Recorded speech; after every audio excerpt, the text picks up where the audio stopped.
Rose O'Neal Greenhow, born in Maryland in 1817, was the daughter of a slaveholder.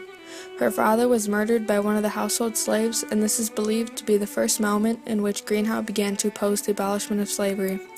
Orphaned after this event, she was put in custody of her aunt who lived in Washington, D.C. This is where Greenhow would remain for much of her life. Here in Washington, D.C., Greenhow married a prominent Southern man, Dr. Robert Greenhow, but was widowed before the war began. In D.C., Greenhow was known as a seductive socialite who was in contact with Southern Senator John C. Calhoun, President Buchanan, and other important political figures. What was interesting about Greenhow was her interaction with almost everyone in D.C., regardless of political views. Henry Wilson was an abolitionist, yet was one of Greenhow's favorite people. She was able to connect with everyone regardless of their political views because she really didn't share hers until after her imprisonment. Instead, she manipulated the people around her and used her social power to gain access to information which she would send to General Beauregard using a cipher left for her by Thomas Jordan, an officer who resigned in the North to go serve in the South. Greenhow's most famous message was the one that warned General Beauregard of the Union's plan to go on the offensive, which was delivered by a 16-year-old girl named Betty Duval, a Confederate spy. They transported this 10-word coded note in Duval's hair. The Union's plan was to have Patterson distract Johnston from supplying Beauregard with troops. While Patterson distracted Johnston, McDowell would go on the offensive towards Beauregard in order to push the Confederates back away from the rail junction and to allow the Union to push towards Richmond. Greenhow was able to obtain this plan and quickly sent it to Beauregard, who took this and began to plan his own scheme. Beauregard contacted Johnston and told him to slip away from Patterson's army and to immediately come and reinforce his army. While waiting for Patterson, Beauregard fell back to the railroad junction where Johnston's troops would arrive. The moment of Johnston's troops was actually the first time troops were rushed into battle by railroad. When Johnston and Beauregard's troops were united, they won the offensive, which was unexpected. Beauregard and Johnston were able to defeat the Union once they united. After the Confederates won this battle, Confederate President Jefferson Davis credited Greenhow with the victory. When she became a suspect of the Union, Allen Pinkerton, head of the Union Intelligence Service, went undercover to investigate. At 11 a.m. on August 23, 1861, Greenhow was walking down the street with two messages on her, and she was about to pass on her message when she spotted two men watching her, and immediately turned to her company and said, "I think I am about to be arrested. Watch him Corcoran's corner. I shall raise my handkerchief to my face if they arrest me. Give information of it." One of the messages she was carrying she put in her mouth and destroyed. The other was in cipher and waited to destroy until later. As she approached the steps to her house, Pinkerton and his partner followed her and stopped her before her steps. Pinkerton stated that he was coming to arrest Greenhow, and after she stated that they had no right without warrant, men swarmed into her house and began searching it. When Greenhow asked if she would be able to change her dress, she was granted permission and was able to destroy the ciphered note. Greenhow wanted to warn her friends of her arrest, so she sent her daughter Rose out to yell from their tree that her mother was arrested.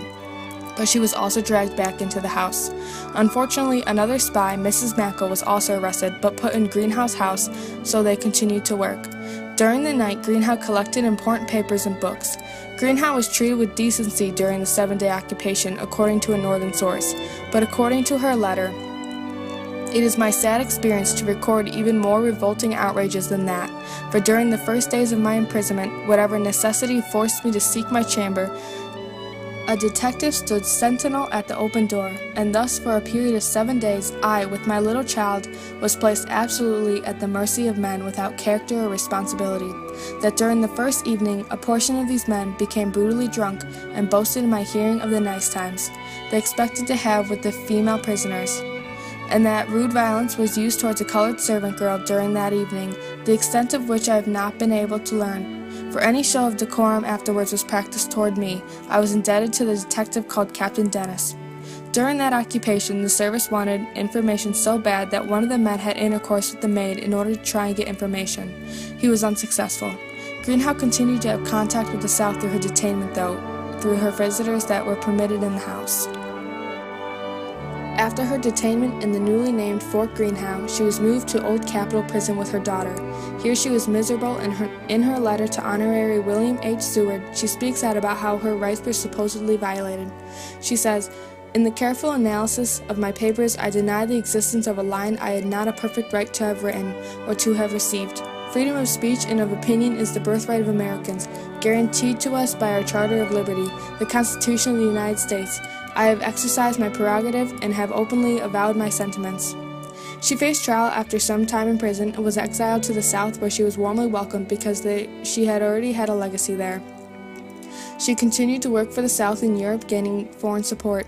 She met with Napoleon and other royal figures, and on her way back to the Confederacy, she was on a British blockade runner, the Condor, when the ship was being pursued by a gunboat. She escaped via rowboat, but when a wave overcame the boat, she drowned because she was carrying $2,000 worth of gold on her. Her body was found and she was buried with honor in the Confederacy. During the time, though, she was a martyr for Confederate sympathizers, and one of her letters was published in a newspaper with the introduction, "This letter of Mrs. Greenhow is the most graphic sketch yet given to the world of the cruel and dastardly tyranny which the Yankee government has established at Washington.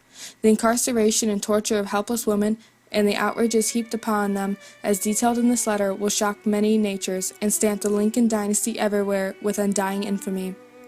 Opinions about her success differed between North and South even in the early 1900s, when the Boston Globe wanted to spell her success and portray her as a fool for getting caught.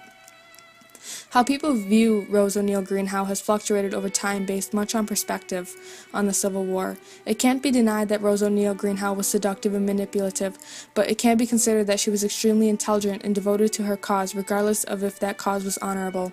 Greenhow was unique in her ways of working and shows how even people who participated in civilian life could make a momentous impact on the war.